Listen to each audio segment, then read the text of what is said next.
So Kadisa, can you see this? Yes. Awesome, thank you. Because I'm on my laptop, I can only see one thing at a time. So for those of you that are new to Cottonwood Classical, first of all, welcome. Thanks for entrusting your kids with us. I know it's a big decision just to put in for the lottery to begin with. And charter schools can be kind of difficult to work with and to work through, especially with facilities. We don't get the same kind of support as our traditional public school counterparts, and it's made it very difficult to get sort of the kind of facilities that we would like to see for our students. But this is the site map. I've sent this out to the whole community a couple times. So there's the existing building and then a couple of highlighted areas.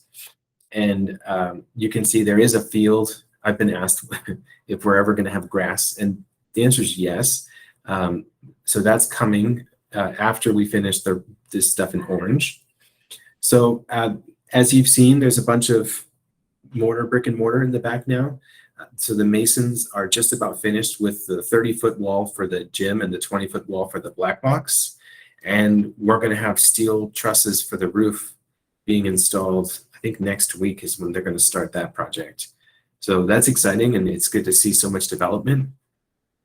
I get asked a lot when it will be done, and the answer that we've been given by the contractors is officially February, but possibly January. So February 10th is the certified completion date, and there's a pretty good chance that they'll be done in January. They just can't confirm that. And if there's something else that happens with the supply chain, it could slow things down. However, as of today, our counseling suite, which is just this little area right here, is open. We don't have the furniture that we ordered custom for it yet. But you can see there's a little waiting area that is a little more private. Kids are not waiting in the hallway anymore.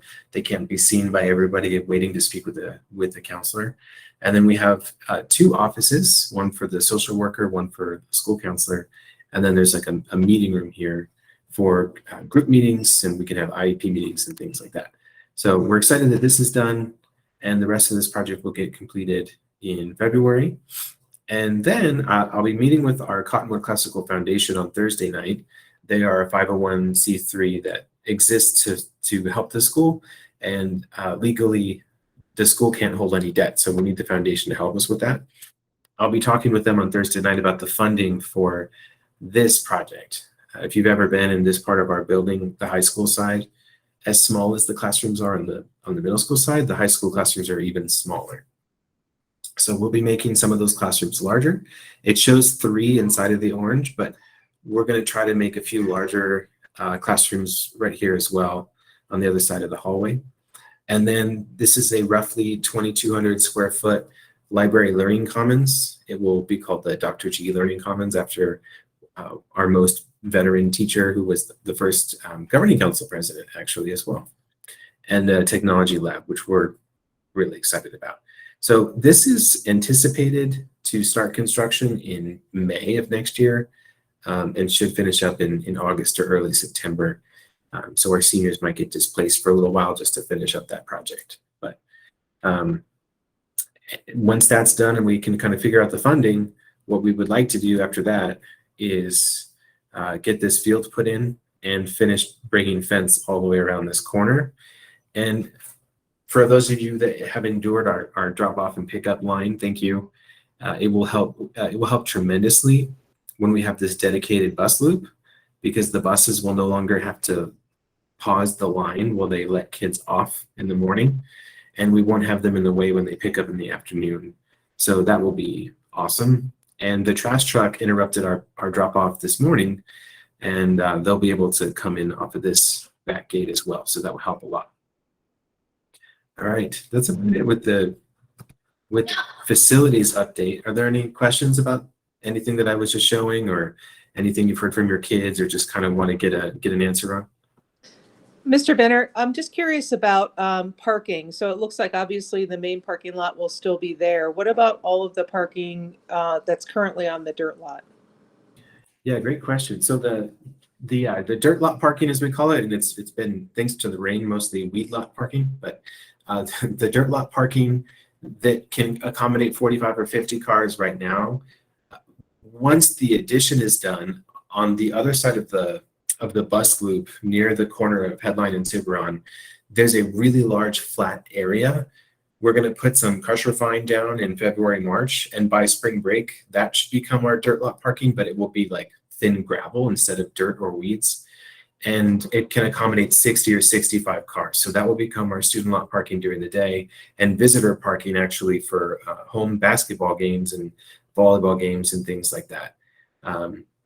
So that's what we're going to do as soon as we can, and then that will make room for us to put in that field. Great, thank you. Sure.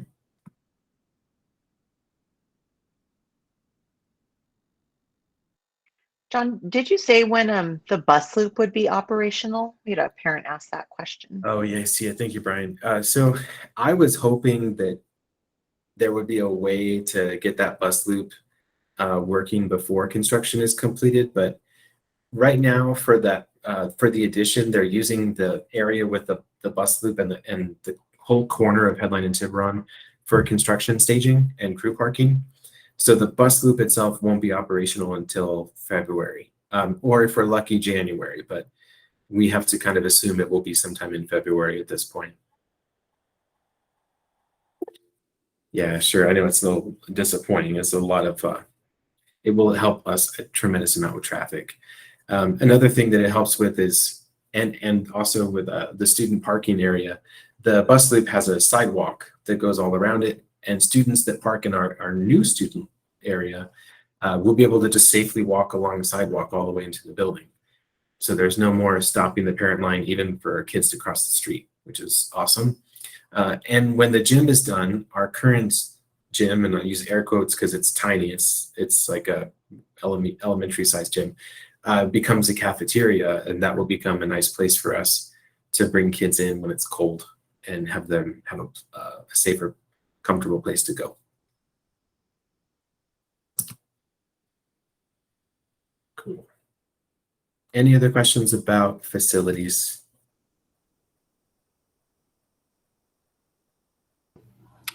Sorry, my thing logged me out. So I heard you talking quickly about the buses. I was just going to write you an email. My kids go to Hoffmantown, and they're saying that they're like sitting three. Maybe somebody said this already, but they're sitting like it's a full bus load. Like there's 3 people to every seat.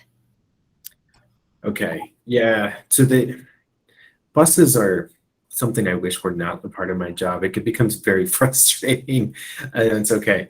And this is another one of those little issues when, as a charter school, we have to contract out with a different bus provider.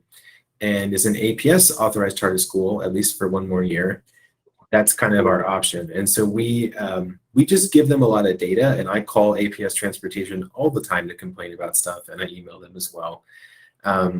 So I'll check in. It happened last year as well. The Hoffmantown bus was totally full. We tried to get a second bus because we have 3 buses going to Sagebrush, and most days we don't need 3. We could send one of those buses to Hoffmantown. But the answer I usually get is, well, that might not work with our other routes because all of those buses are before or after they get our kids, they're working for an elementary school or some other place, and so they need to be in a certain part of town. And the drivers have some say over their routes. So I will pass that along to them and see if we can get any kind of even temporary reprieve. Yeah, thank you, Carissa. Any kind of temporary reprieve from them. But the drivers do track ridership. They keep track of who's on the bus with them and how many riders. And they're supposed to adjust at the transportation office if the buses provided are not cutting it. And we would much prefer more kids ride the bus because it helps with our drop off and pickup line, and just generally safer for everyone. So I'll see what we can do. Next year, as a state authorized charter, there's a very good chance we will switch to a different bus provider, and hopefully we can get, I can't promise this, but hopefully we can get a more customized bus schedule and have a lot more say over locations, the pickup times, drop-off times, and a more direct coordination when things go wrong. Yeah, cool. A question I would probably ask, especially if I had a child in 3 classes in the portables right now, is why are the portables so hot and what's being done about it? My daughter is a 7th grader at Cottonwood, so I'm also a parent. And she did finish the year in the portables. Katie said as well. And so we kind of, in May, it was hot, but not this hot. And there are swamp coolers on the portables. And so what's happening is with the humidity, the swamp coolers are not as efficient or effective. So they're only cooling down the temperature inside of those portables by about 20 degrees. So we added some refrigerated air units so that they've got the swamp cooler and refrigerated air. And it's definitely helped, but the main thing that we really need is the temperatures to cool. Days like today, it's completely manageable, but it's not sustainable if we're going to keep having frequent temperatures in the 90s during the school year. So we're also looking at getting a few more refrigerated air units where we have to deal with this. And then in February, the 6th graders that are out in the portables will all move into the brand new building addition, and they will have the most comfortable air in the building on individual thermostats, which will be awesome. So all of that is coming. I think that's it for facilities, unless there's any other specific questions.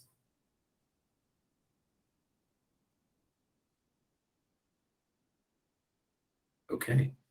So we have 2 more items, the charter renewal and the upcoming open house. Okay, so charter renewal.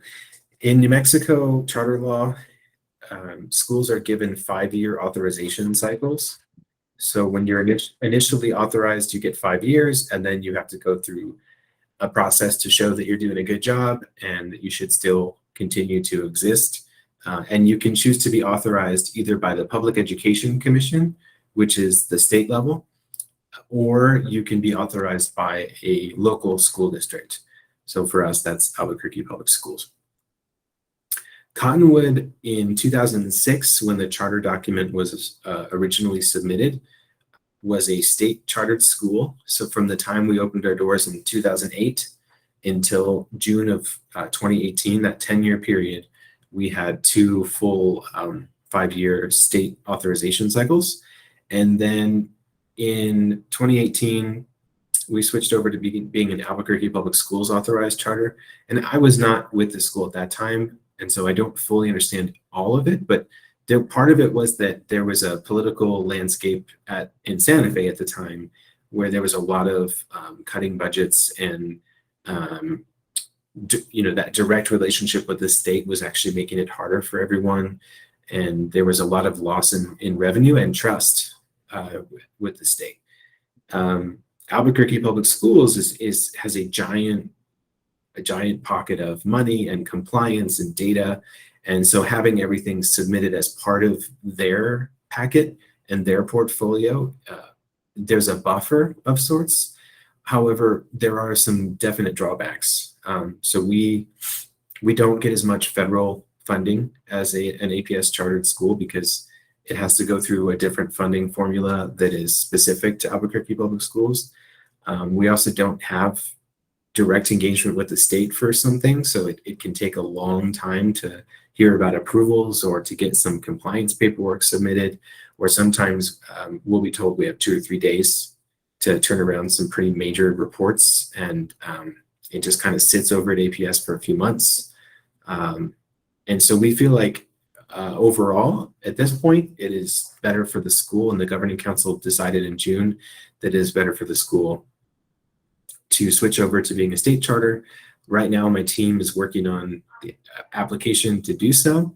And the thing that we most need from our parents is to sign that pledge to affirm that the school should continue to exist. That petition of support is really important if you were a parent at Cottonwood last year, because where you have to get a minimum of 60 or 75% of our families from that time to show support for the school to continue to exist. It takes 20 seconds to fill out that form. and it's really helpful. New parents, it will ask you on there if your kid was enrolled last year. So while we appreciate the support, that the form we won't be able to count you. So as much as I appreciate that, it's not necessary. Future forms, though, be on the lookout for sure. The process is that we will submit an application in September, and then in most likely November or December, we will have a hearing with the Public Education Commission. They will ask me questions and vote on our authorization. We are looking at, again, becoming a state charter, and our enrollment cap, which is currently 800, we do plan to increase that to 1,000, because a lot of the times when we, at the beginning of a school year, we're trying to manage our wait list, and there's siblings and we want to bring in siblings. And so we frequently find that we're at risk of starting a school year over 800, and we're supposed to always be below 800. So by going to 1,000, the idea is we'll never be in danger of going over our cap. And if we have the number of kids in the junior and senior classes that we want, it gives us some real breathing room within that cap. So that's the idea. You don't have to fill out one for each student. It's 75% of families. So we will attach you to each of your students as one family. Thank you.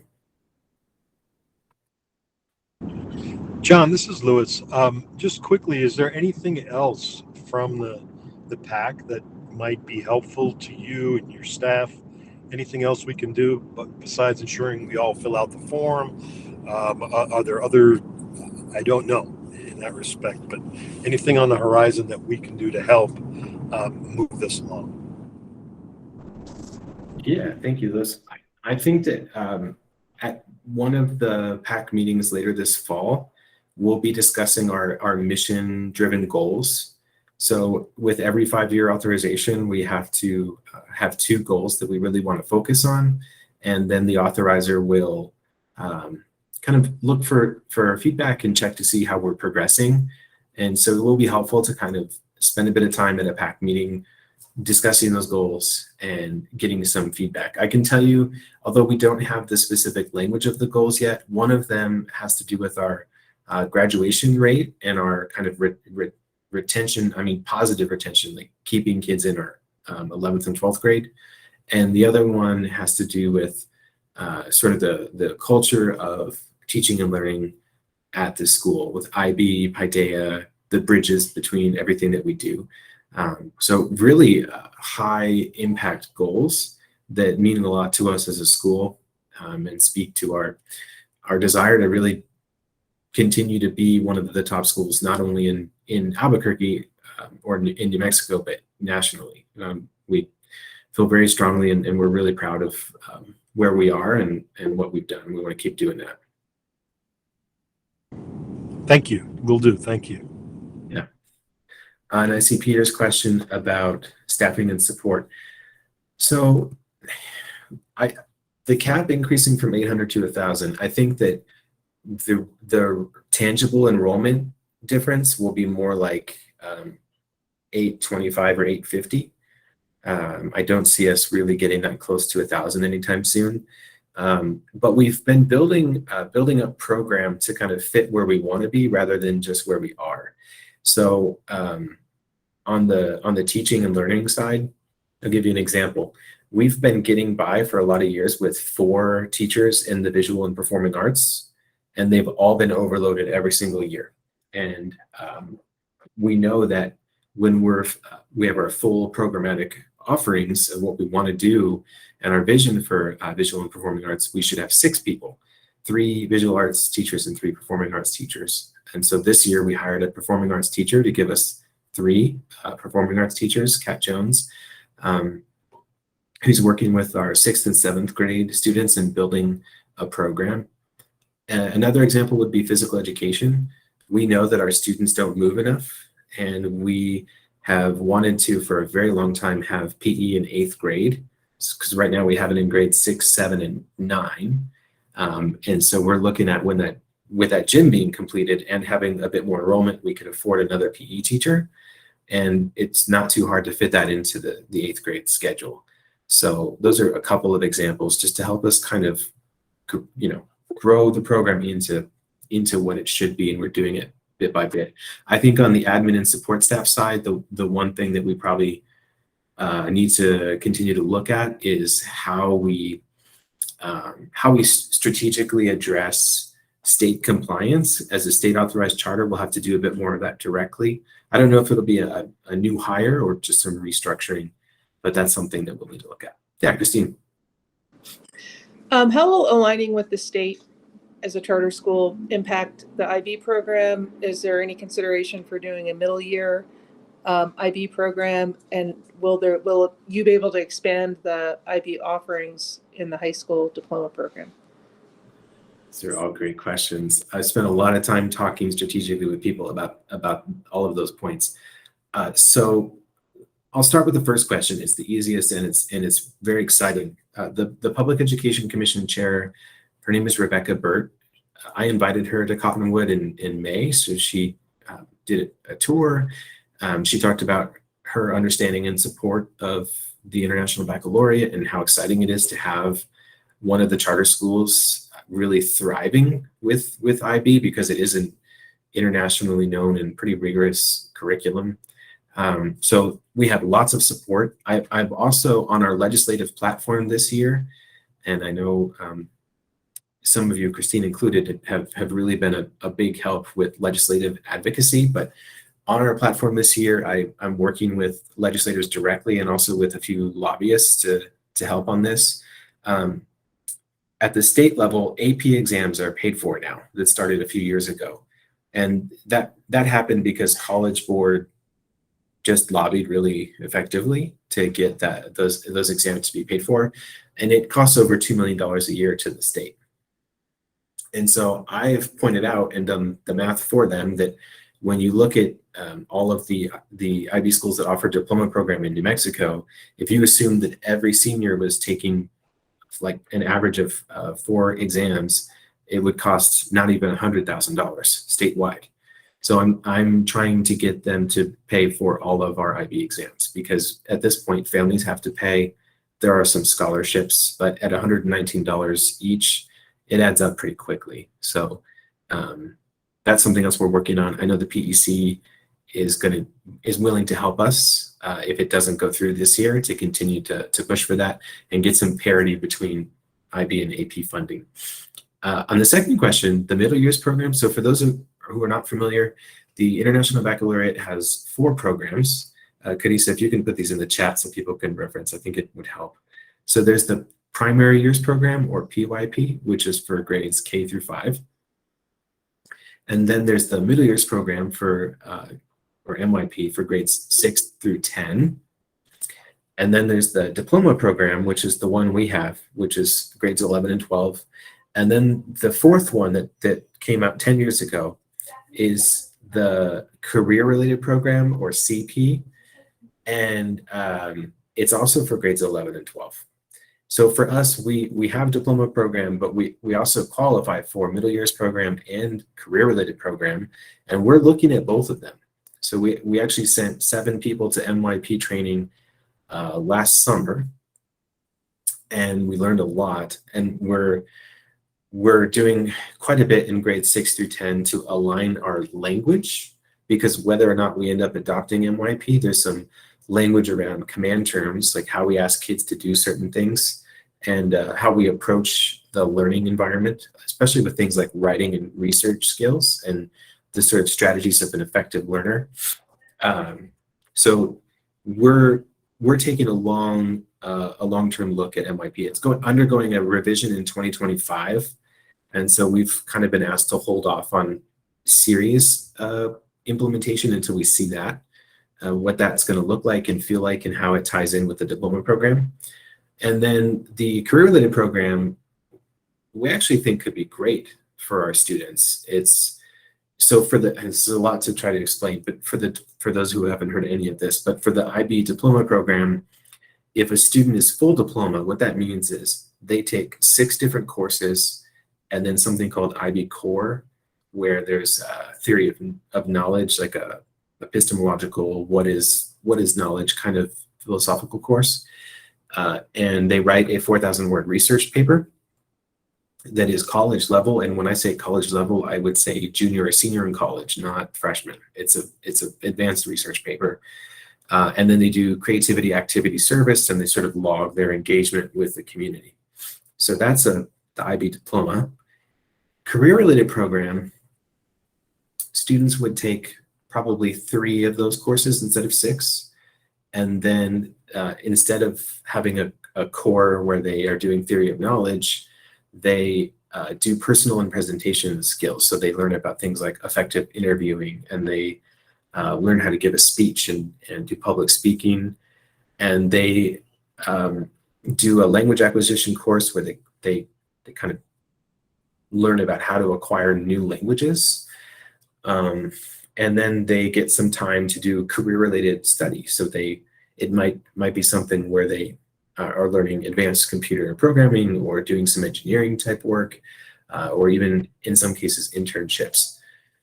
So that's something we're looking at very seriously for grades 11 and 12. Takes a few years to build. Any of these programs takes at least 2 years to review and implement.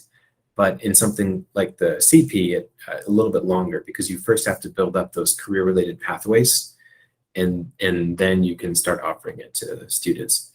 Because right now what we have is we have the full diploma students, and then we have our certificate students. And that basically just means they're not doing all 6 classes. And there's a few different parameters on that research paper that I was talking about. In either case, our students graduate with quite a bit of college credit because of their IB exams. So I get asked a lot about dual enrollment, and we don't really encourage it, because what we offer with those IB courses is a lot more challenging and better preparation for university study. And if students get a 4 or better on any exam, at most universities, they get college credit. So it's a pretty balanced between something like a dual enrollment or dual credit, but they take their classes at high school and then they sit for those exams. So it's a very long answer to your question, Christine. I left out a lot for those of you who have never heard anything about IB. So keep that in mind. It's a lot of jargon, and you'll learn it over time. It's a multi-year process to get to know what it is to be an IB school. And for students, we just hope they fully understand it by the end of their 10th grade year, and that's something we're always working on. So yeah, the state's very supportive though, and hopefully we can get some more funding through our legislative advocacy. Thank you. And if you need help with the legislative advocacy, of course, reach out and let us know. Oh yeah, I will. I'm going to be, I'll probably send you a draft of my legislative letter once it's ready in a couple months, because that's a beast. Yeah. And this is a 60-day session. So last year they were really mostly looking at budget issues, and this year it'll be everything. So we have a much better chance this year of getting something through. Okay, and then, oh, sorry, go ahead, Christine. Oh, yeah. Well, I have a different question if I can move on to something else. Yeah. Under the state, so I know this year, and I apologize because I didn't attend all the PAC meetings, but where you may have talked about it, I do know we have the extended schedule this year under APS. Would that continue under the state, or would that be evaluated differently? So the extended learning time program, or ELTP, is directly to each LEA. And it's kind of weird the way this works, but even as a district authorized school, for that program, we're considered our own LEA. So back in the summer of 2020, the legislature did a budget standing, and they said, okay, we want every LEA to incorporate ELTP or K5+, or have a compelling justification for how you're going to add the extra time without the funding. So we were like, okay, well, let's just add the extra time and get the funding, because that helps us programmatically. Albuquerque Public Schools, because they have so many schools in their portfolio, not counting their charters, they were able to have just a couple schools opt in, and that qualified them to check the box, right? It is technically an every year decision, but there's some major caveats to that. And the one that I will speak to that I think is the most important thing to know is that Senator Mimi Stewart, who is now the president of the Senate, she's been advocating for extended learning time since she joined the legislature, I think 20 some years ago, 30 years ago. So this is her baby, and she's going to make a concerted effort again this year to have the extended learning time be mandatory for the entire state. So secondary schools, it's the equivalent of, well, it's currently 10 days. I'm trying to get them to at least change it to 10 days or equivalent instructional hours, because that gives us the discretion and flexibility to reduce the number of school days by just making the school day longer again. That would be what I'm pushing for in that statute if it goes through. So that's a big thing to keep in mind. And there was a lot of support in the legislature last year, and if it were not just a budget year, it very likely would have gone through to require extended learning for the entire state. The other thing to know is that it's a lot of funding. So the way that it's been incentivized, it's what pays for after school programming. It allows us to offer anything after school. It also goes to help for like club budgets and things like that. So it would be a pretty big loss to not get that funding. So that's another issue that we have to be thinking about. So I've been trying to advocate since the beginning that we be allowed a lot more discretion over those 10 days. So I was pushing really hard 2 years ago to have the flexibility and discretion to where those extra days would be optional for all families, and that we could really target it toward students that are struggling. Because what we can kind of see in the trends of our data is 85%. Yeah, thank you, Cody. So that's a big thing too. 85% of our students we don't think really benefit from extra days. And the students that really can, when you're doing it for all students, it's not as targeted, and you can't do as much for the kids that are really struggling. So yeah, it's something that we'll discuss at the PAC as well in the winter, probably late winter, when we can get a feel for what it's looking like at the legislature. And the governing council would vote on it in typically March. That's when they will usually vote on their calendar for the following year. Great, thank you. May I ask one more question? Sure, unless Okay. someone else has a question. So if anybody else out there wants to steal time back from Christine, there's a little hand raise thing at the bottom of your screen. You can click on that, or you can type something in the chat. But otherwise, go for it. I'm sure everyone's going to benefit from the question. Sure. A few years ago, we had talked about the possibility of starting later in the morning. And I know there were a couple of constraints, one of them being the bus situation with APS, and then the other one being, the traffic situation around Journal Center. I was just curious with moving under the state Public Education Commission, and possibly with the pandemic, have either of those possibly changed? So moving back to the state and being able to get a different bus provider is the most important door that's about to open to give us a real chance here to consider it. We've done a lot of work on bell schedule research over the last several years, and we've got teachers who are very, very passionate about what you just said. And I have been there and still pretty much am there. I would prefer that we start later and end later. I think that's better for kids and could work well if we can get the buses to work. There are other constraints. You mentioned the Journal Center, athletes.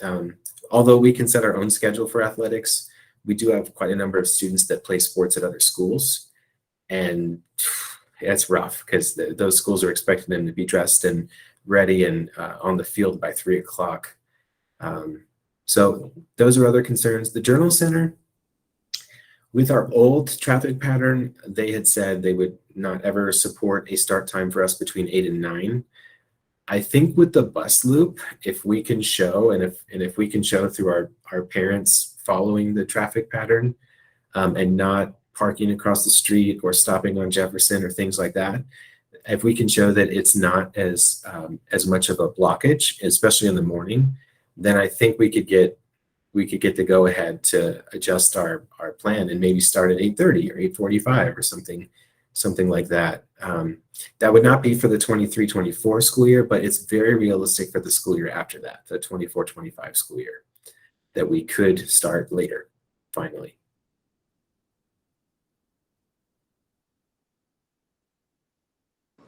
Thank you. I think I'm done with my questions. Okay. All big questions, Christine. You brought nothing little. Appreciate it. Okay. If any other questions pop up, feel free to throw them in the chat. I mean, these are big things, and if you're new to this school, it's a lot of jargon. I know, and we want to make sure people understand as well as possible, because we're all invested in the same thing, right? Which is a better education and strong future for our kids. So, open house, speaking of being invested in the same things. We've tried a lot of different things in the past, but one of the things in the pandemic that we learned that we would like to continue doing is to have our 6th and 7th grade open house be separate from 8 through 12, but to make it happen all in one day and help our families logistically, from feedback we've had in the past. We're going to do it on a Friday. So it's August 19th. It's now in the announcements. It's like a week and a half away. So we're going to do middle school open house about 30-45 minutes after pickup. And what that allows for is if parents would be coming to pick their kid up anyway, you could just come and park and be there. We're going to have things for the kids to do. There will be a club fair. There will be some Kona ice or popcorn or something like that, and games that they can play outside while parents are going through their kids' classes. And then we'll have an hour transition time for dinner, so we can feed the staff, and also probably have something optional. We haven't fully worked through it yet for families that are there the whole time, especially middle school and high school.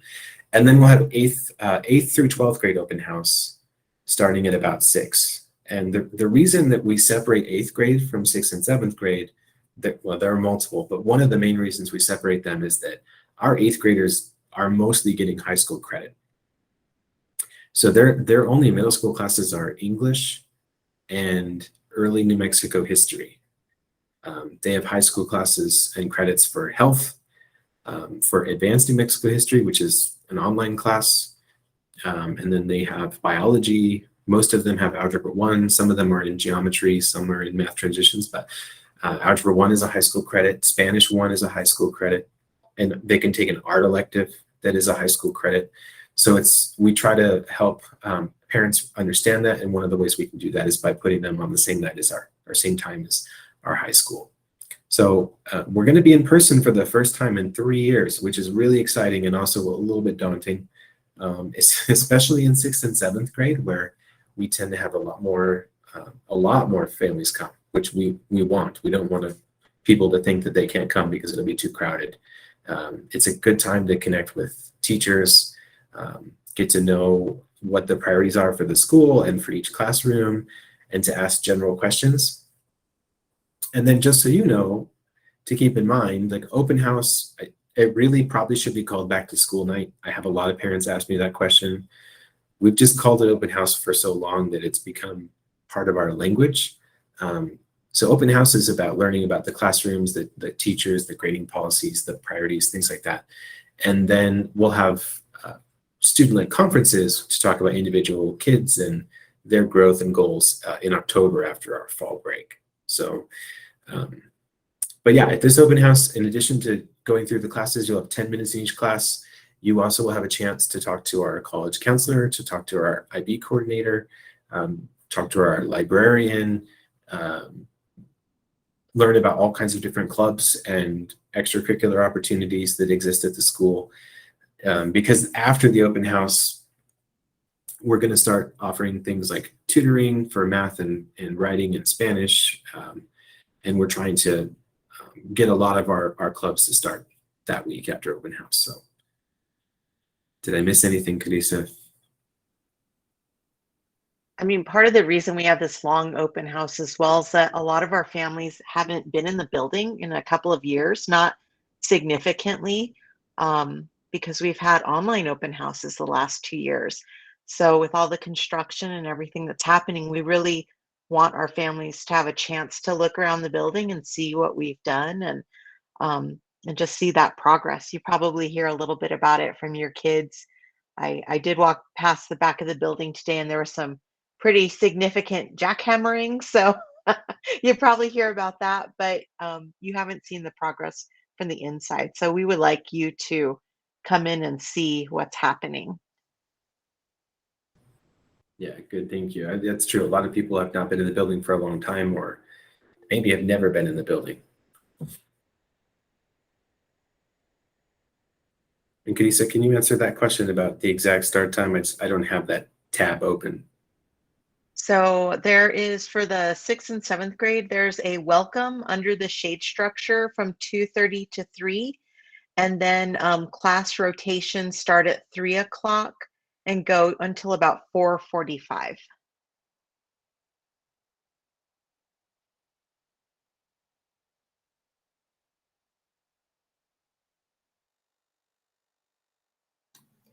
And if you have that information, can you tell us the high school as well? Times. Yes. So we have a 5:30 to 6 welcome under the shade structure. And then from 6 to 8, we have class rotations.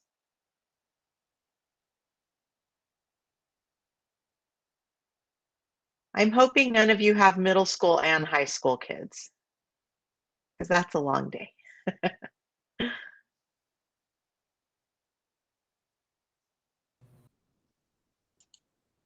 And we also are going to ask for feedback after this, because it is unique, and although we think it could work well, there's also some propensity for this to not go well, and we want to make sure that we're evolving and improving this every year. And next year we'll have a gym, so I'm very excited about that, so that we can all get together somewhere inside at the beginning of next year's open house. Go ahead, Lewis.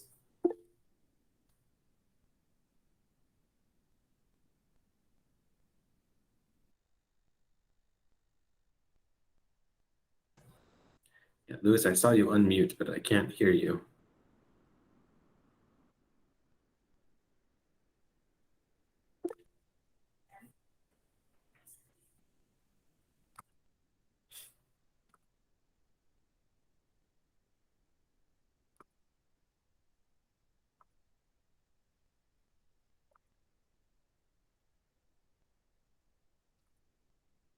No. Okay. Well, are there any I know we went through the agenda items, but I also recognize we're 1 week in, and there may be some questions that have nothing to do with the agenda items. So if there are any of those, I just wanted to give that some time and space.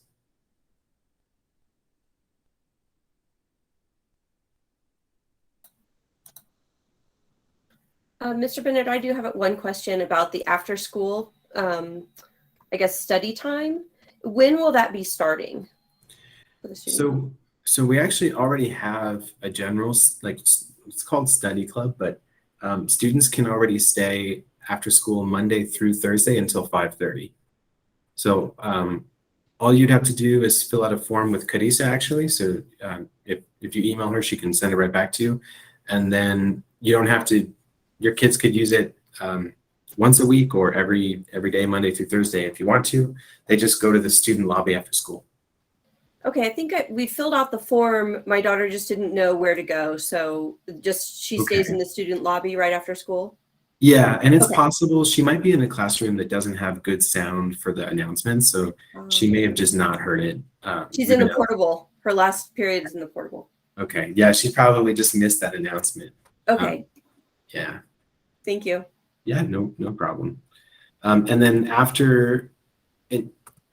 after open house, we're trying to get a lot more things off the ground with tutoring. We have a performing arts club that'll get started, choir, and what's the other one? Middle school mock trial, which is exciting. So there's quite a bit in the workings. And Chris, I see the question, who should we ask about how to log into Schoology? So I can probably show you if you stick around here at the end. I can try to help you with that. And if I'm not successful, then I will connect you with our IT director, Alejandro Torres. So Chris, if you can stick around here at the end, let me try to help you. And I'm also interested in that. We're new to the school and have not been able to access Schoology. So I'm going to stick around as well, if that's okay. Okay, yeah, sure. I can do that. Okay, any other?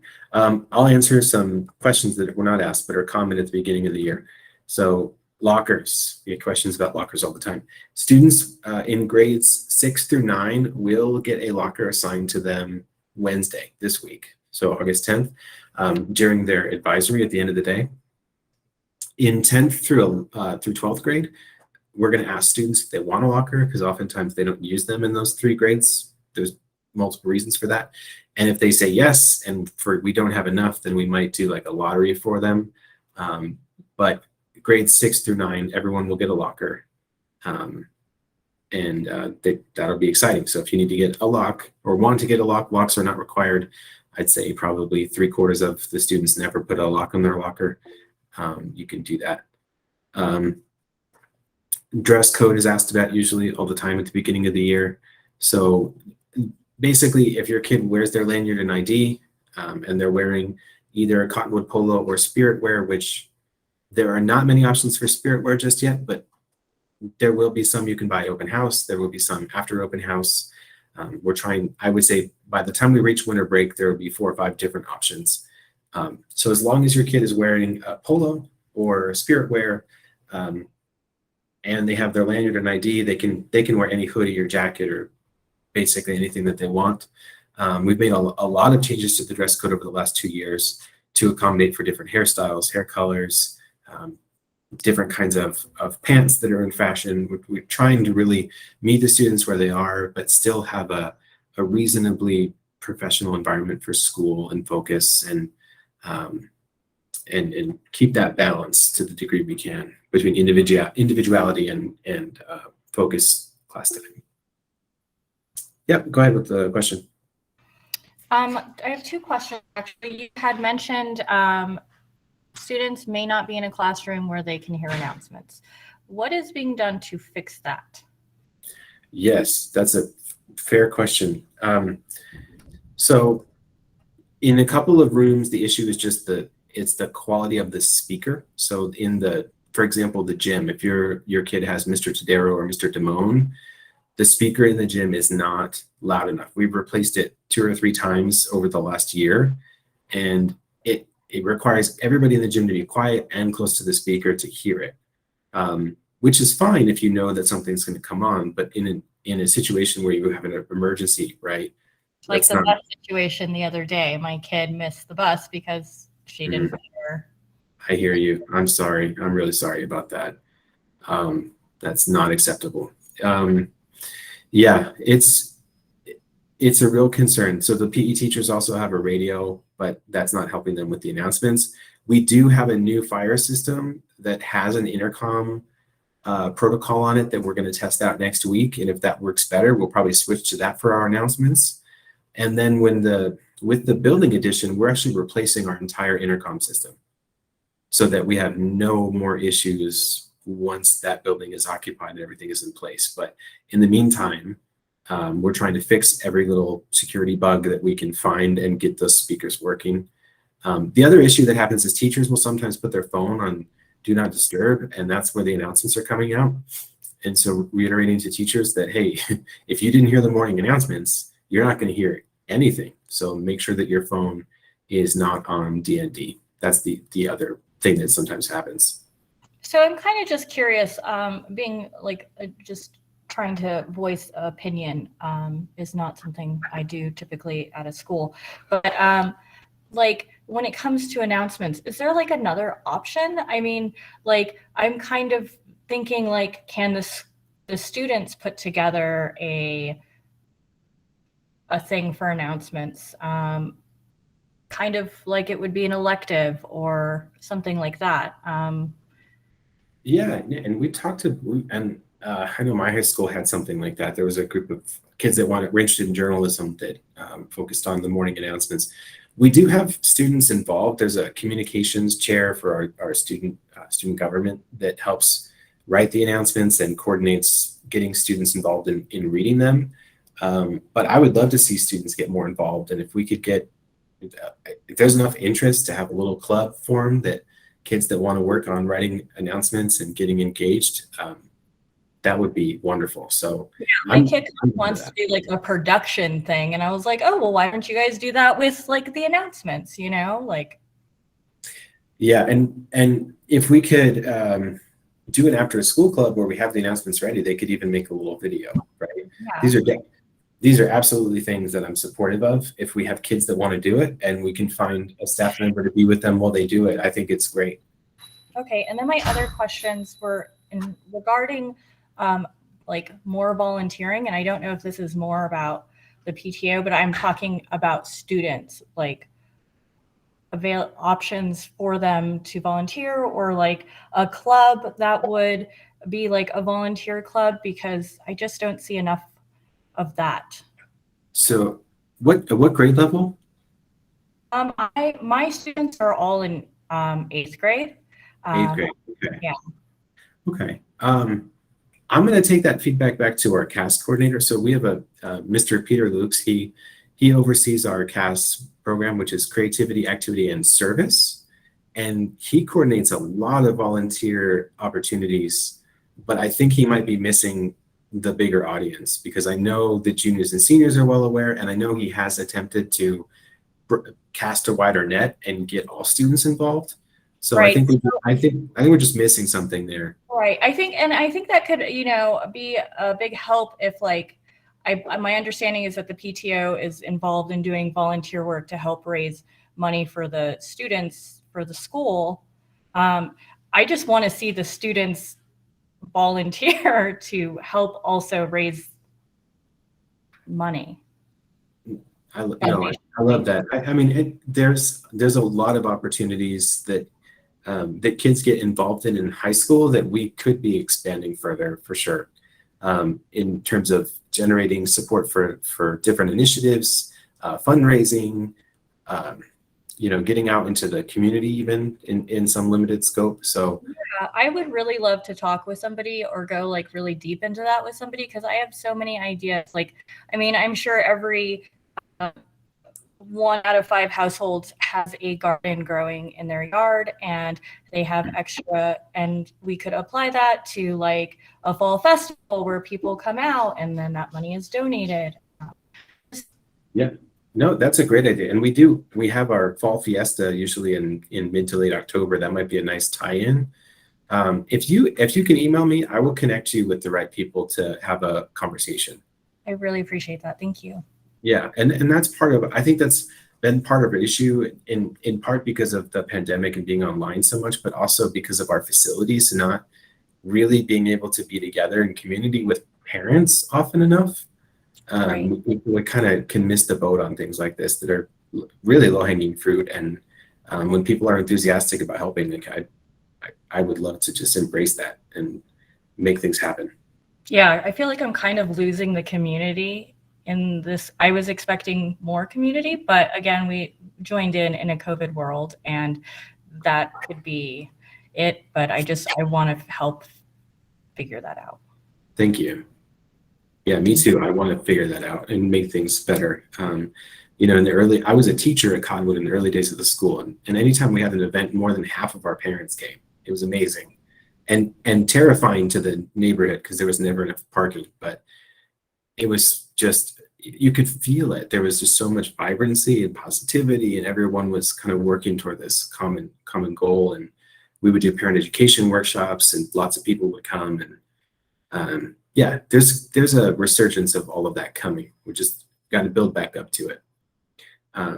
Awesome. Thank you for listening about that. It's absolutely. I love the energy. Thank you. Cool. And Jennifer, I see your questions about lunchtime. So we have enough tables right now for about 300 kids to sit outside. We did order another 5. We keep moving them around because where the shade is kind of changes every day. The basketball court should be available for movement. I don't know what's going on there. There's also a dirt area that kids play. Well, it's kind of a dirt and weeds and grass area, but it's a flat surface where kids play football and soccer and things like that. And then there's a couple of other places that our kids can kind of sit and have some shade. So there's some different options there, but it's kind of hard to speak specifically to some of that right now because I'm not sure. I don't know. Kadisa, what are you seeing out there at lunch with kids trying to find shade and be cool? Yeah, I think the heat has really put a damper on the seating situation. Everybody's trying to get under the shade structure just because it's been so intensely sunny and hot. But I do notice, I do lunch duty several times a week, and I do notice that there's often lots of room at tables, but kids just don't want to go and sit at a table where anyone's sitting. So sometimes I'll pass by a table that has like one kid sitting there and nobody else is sitting there. And so I think, just encourage your daughter to just join in because there is more space. It's just, kids are sometimes a little bit shy or feeling awkward about sitting next to kids they don't know. But it's really, it's really okay. They're gonna know each other well in just a few weeks. It's true. Actually, just my daughter's a 7th grader, like I was saying, and she's got a great friend group. And today, by the time they got outside to pick a spot, there were no empty tables, which of course they like to look for the empty tables, but they found a table with 2 or 3 6th graders at it. And they just sat there and made new friends. And I think hopefully helped make those 6th graders feel a little more welcome because these older kids are sitting with them. That absolutely is an issue where kids are a little uncomfortable sitting with somebody new. So we keep encouraging them, and we will keep encouraging them. And getting that gym done and turning our existing gym into a cafeteria is a big part of it because once that's done, we can seat about 200 middle schoolers in the cafeteria, and then 300 outside under the shade structure. So we'll have seating for 500, and I don't see us ever having 500 middle school students. So with more than enough, kids could choose to eat inside or outside. And if it's a bad weather day, we'll have a lot more room inside. So that will come again in February with all of these other facility changes. I've also been asked for another basketball court or a pickleball court or just things like that to encourage movement and let kids have a little more fun at lunchtime. We're looking at that. So, Mr. Bitter, Ms. P3, thank you so much. We're at the top of the hour. I certainly want to be respectful to your time. I know you've had a long day, and we greatly appreciate all of the updates and fielding questions. My apologies for making the transfer from my phone to my computer, which is why I think I was muted, and my fat thumbs didn't hit the right button, so my apologies there. I wanted to chime in line with your comment about feedback. We will next month at our PAC meeting make that an agenda item, asking, we've had such a good turnout this evening, and I would ask those of you that do attend the open house, please come on back next month to the PAC meeting and offer your feedback, because I know Mr. Britton and his staff will take that feedback seriously. So thank you. Are there any other quick questions or comments for Ms. P3 or Mr. Bennett?